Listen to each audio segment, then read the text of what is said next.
So my sister here just said she hadn't seen me in years.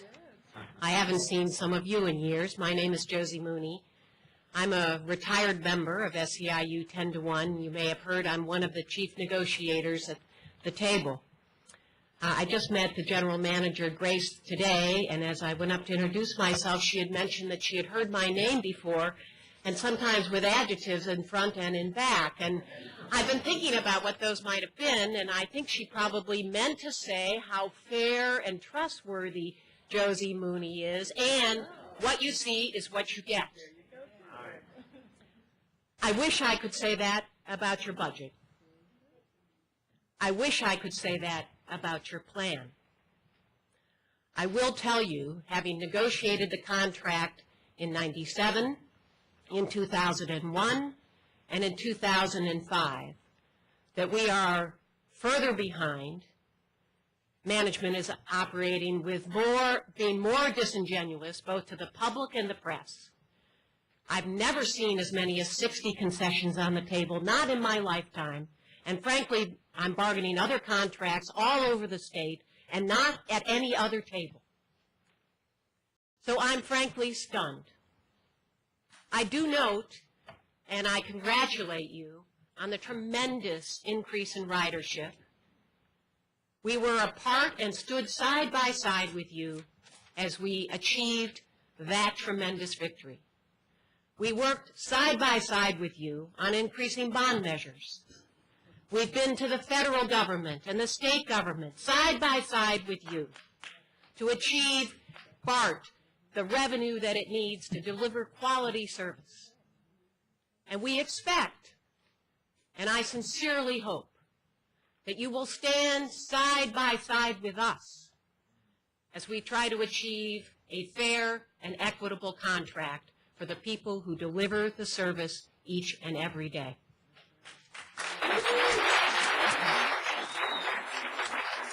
I'm assuming that you know, I just learned myself, that 1,038 people have been assaulted on the record at BART in the last 3 years. So I'm wondering why there's a proposal on the table to dismantle the safety committee and to eliminate the safety inspectors. It just isn't smart. And I know that each one of you, because I've known many of you for a long time, and those of you who I don't know, I know of your work and your commitment and your passion. I don't understand why you would not direct the management to negotiate with us to achieve fair standards for the riders, for the public, and for the men and women with whom I stand shoulder to shoulder each and every day. I know that you are accountable for keeping the system running. I know that we work hard each and every day to keep the system running. What you see is what you get.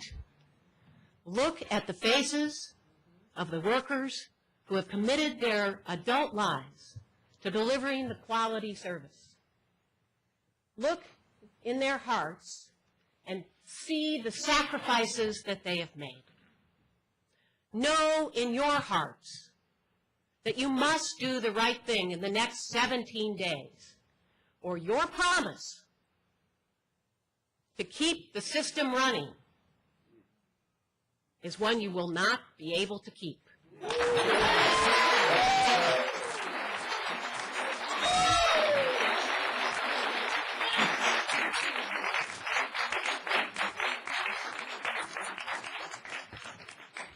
Going to try to keep it real short, but basically I just want to say I think we're all going to be in a pickle soon. I mean, until we get new cars, there's very little capacity that we have to increase service, to increase the number of passengers that we can carry. The trains are already very crowded. We're all going to have to do the best we can with a bad situation until we get new cars. And that's on all of us, and it's going to be mainly on the workers, frontline workers in this room. Besides our health and safety conditions that we would like addressed because they affect the public even more than they affect us, more members of the public, more riders get assaulted than agents. So it's about them too. But the board, we just would like some of the things, the way that you see fit to treat the people that directly report to you, who get compensated, who get cost of living increases so that they can still support their families with increased costs. And for special skills, we have special skills. I've been here 14 years. I'm still, I'm not an old timer. I'm still kind of a newbie. But the people that work here, the people that have grown up with this system, we know how to make things work. We have old cars. We have old technology. This is all going to have to be kept together. And the people that can keep it together are the employees that you have now. And there's value to the work and the skills that we bring to the table. We have special skills too. We have special skills that the entire Bay Area is going to need to try to make do with the service, the capacity that we have until we get some new train cars. So in these years between now and when the new train cars are ready to roll, our special skills are needed. Thank you.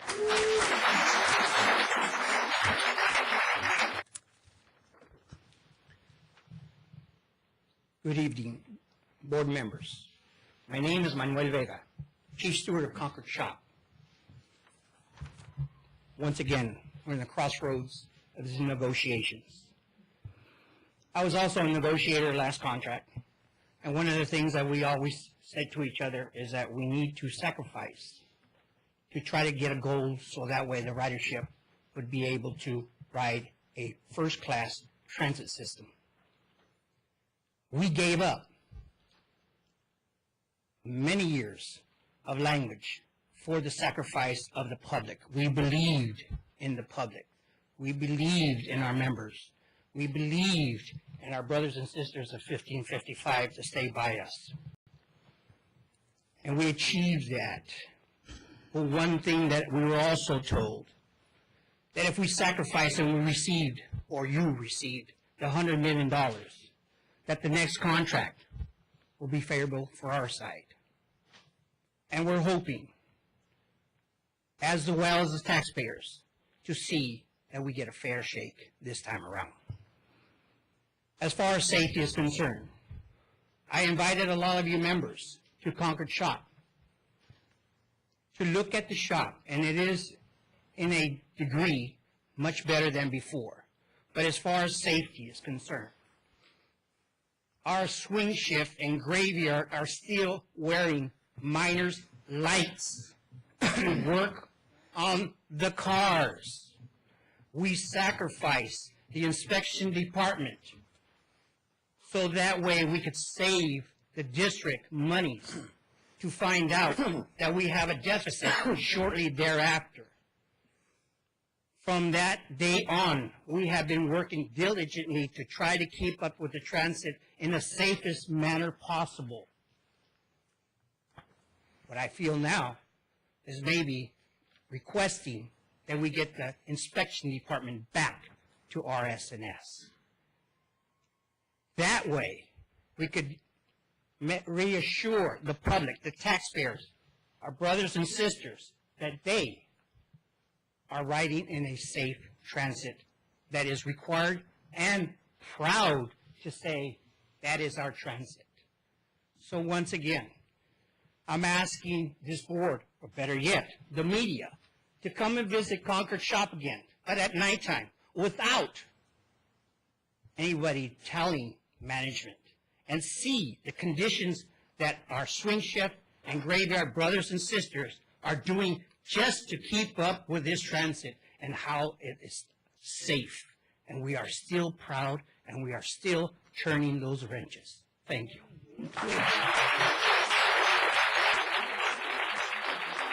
Steve Zeltzer. Okay, That's my thank name. And I'm with the Labor Video Project and the United Public Workers for Action. And I come here today with a lot of anger, frankly. With a lot of anger against you, the management, the board of directors, because of your contempt against these workers who do the work. That's what you have.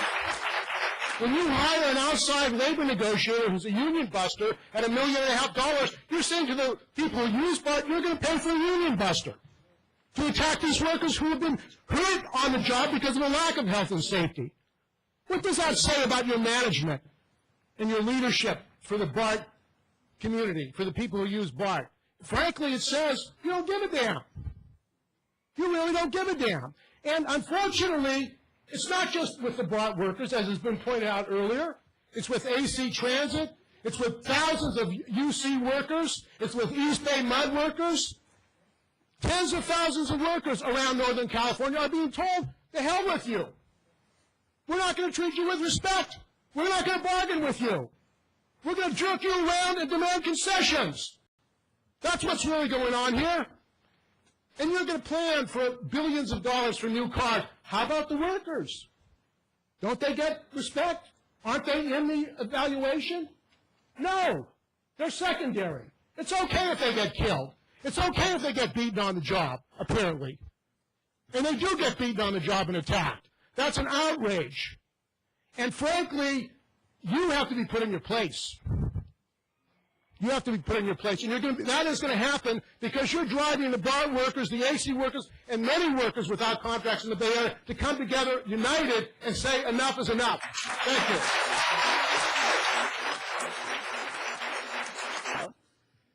Hello, board members. Thank you for your time. I'm here to represent the executive board and the members of the Harvey Milk Democratic Club. We wish to express our support, overwhelming support, for the more than 1,400 BART workers united in SEIU Local 10-1. These workers are a vital part of our BART family. Their work is integral to getting us where we need to go, safely and on time. They are the electricians, mechanics, and track workers who do the highly technical and often dangerous work that keeps the trains running smoothly and reliably. They are the system service and utility workers that do the backbreaking work of cleaning the cars and stations, and the information technology and clerical workers who maintain the information backbone of the district. Because communities across the Bay depend on critical work done by these workers, we support their need for a contract that improves safety for the riders and workers alike. Better working conditions for BART workers means greater service for riders. That means a better BART for all of us. To that end, we strongly encourage you to direct the district to engage in a fair and equitable bargaining process, and to respect the honor and hard work and past sacrifice of these workers who keep BART running, as well as meet the needs of the public in general. Our club has long supported a thriving mass transit system in the San Francisco Bay Area. BART is a critical segment of that network. It can only be strengthened by a collaborative relationship between its workers and BART management and administration. Our transit system needs to meet the demands of record ridership and to keep the transit system in a state of good repair. But we encourage you not to allow these challenges to erode BART's commitment to quality public transportation for the communities it serves and to the workers who help continue to make it a success. Thank you. Thank you. Let's see if it... Good evening. My name is Sarah Bump. I've been with BART for 7 years, and I came up here a couple of months ago and talked about how I was nearly assaulted by the crazy woman at Richmond with the knives. I'm sure you guys remember. I was showed up for my shift on June 9th, and the new parking structure at Richmond has since been opened. The Barrett side parking lot, I don't know if anyone is familiar with it, is closed now. So the first day they just had cones up, so there's still foot traffic going through there. There was a walkway, a stairway, so people could still pass through the Barrett side. I came back to work after my weekend, and the whole Barrett side is cyclone fenced off, but the stairway is still open. So I'm thinking that it's I'm not sure this is really safe. My shift goes on about 9 o'clock at night. People came running to the booth and said there's a woman screaming upstairs. I immediately called dispatch, and I run out to where I can't tell where she's screaming from, if it's up the pathway, if it's in the parking lot, I don't know. So I run to the area. She's screaming for help. I had my radio with me, and then she stopped screaming. So just being the person I am, I ran up the stairs because I was like, what if she's dead? What if I could do something to help this woman? I get up there, and she's probably maybe 5 feet tall, maybe 100 pounds, an Asian woman that didn't speak any English, was badly beaten, assaulted by 2 men. She walked up that stairway to meet her son like she did every Sunday night. She doesn't read English. She didn't read the sign saying it's closed. She walked into a trap. Who makes up these rules? Whose idea was it to cyclone fence in a whole parking lot and then still let pedestrians walk up there? At Richmond, of all places. I was so beside myself. I saw that woman. Her face looked like it had a softball in it. Her lip was split from her lip to her chin. I almost started crying. I didn't even know what to do. She was so helpless. Here comes the fire department, and they're like, how do we get in? I said, I have no idea. I have no idea. I have no key to this gate. The only way that they could come down is through this big pathway. This woman is injured. Who makes up these rules? I don't understand. Who thought of that idea? No one asked me, because I sure would have told them it's a bad idea. So I went home that night, and I was stressed out. I mean, I looked at that woman, that could be my mom. I lost some sleep. I'm still thinking about it. I want to know how that woman is. I have no way to find that out. That wasn't in the news. The guitar player lady that was followed at BART was on the news, but this woman wasn't on the news. I think that's a little more important, but that's just my opinion. I didn't take 3 days off because I don't want it to be put in the media how we take all this unnecessary time off. But the day that one of you guys witnesses something like that, you run into a dark parking lot at 9 o'clock at night with a trunk radio that barely works. I did that for this woman, and I just don't understand. Something needs to change. Something needs to happen. But our safety, the public safety, it's definitely. I'm scared. I'm scared. And luckily, I'm back on days, so hopefully, maybe I won't be seeing you guys for any more updates. But yeah, that's it. Thank you.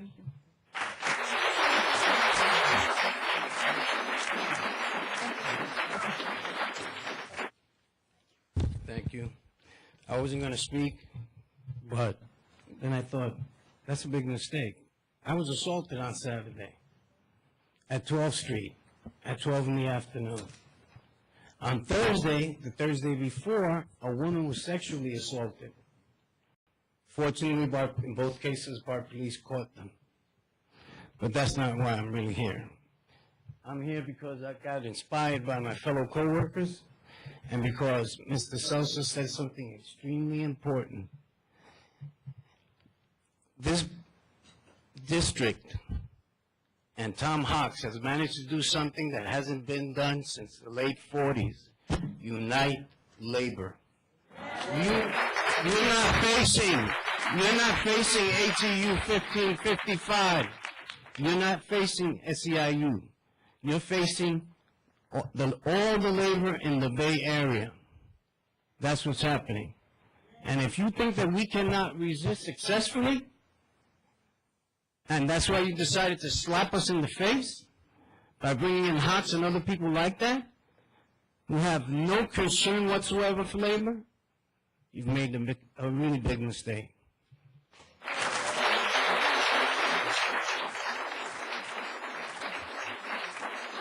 Hello, good evening. I'm feeling a little nostalgic this evening, and I'm going to take it back. I just want to, I don't know, go over a little bit of history here.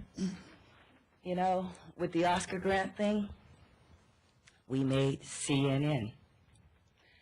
When we shut down self-service, we made CNN. I think this week, we made CNN again. I don't know, someone's in the station, I don't know, a naked gymnast or something like that. But, you know, and I come here every 2 weeks and try to tell you what's going on in the system, and maybe someone would have a dialogue with me. I've left several cards just to get a chance or opportunity to speak with Grace.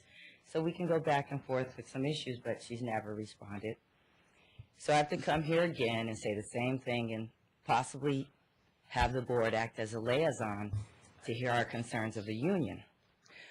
Well, hopefully we won't make CNN again July 1st, okay?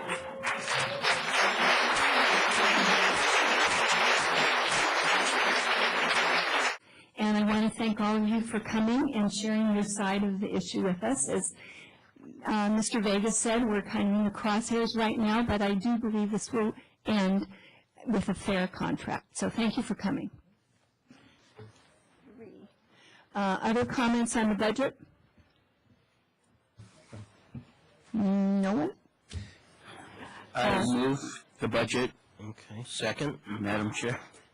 As amended, yeah. As Okay, it's been moved and seconded as amended. President Radulovich? Colleagues, there's been a motion moved and seconded. Please vote electronically. Yes.